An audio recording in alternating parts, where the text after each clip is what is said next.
welcome back to Kingdom Lifestyle. We are talking about the kingdom and God's rule breaking into our lives, breaking into this world, Jesus making all things new.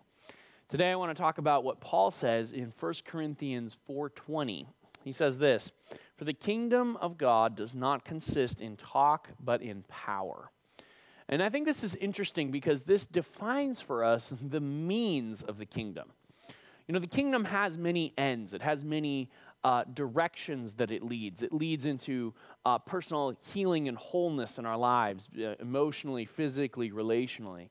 It leads into justice. It leads into the poor being cared for and experiencing God's redemption. It leads in a lot of different other areas. In other words, the kingdom has many ends. There's many things that are the goals of the kingdom.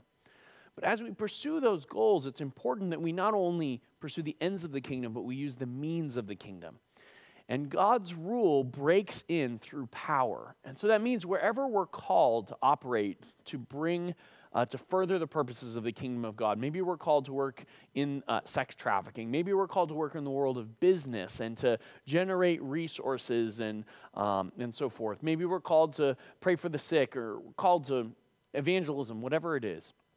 However you're called to further the work of the kingdom, it's important that we use the means of the kingdom.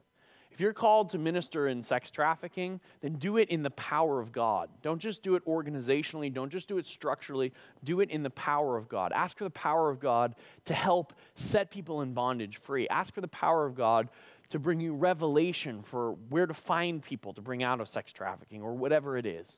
Likewise in business, likewise in evangelism, likewise in praying for the sick and in every other area. The kingdom of God does not exist in talk, but in power. And we get to be people that experience the power of God breaking through us so that the ends of the kingdom are accomplished here on this earth. Go live Jesus today.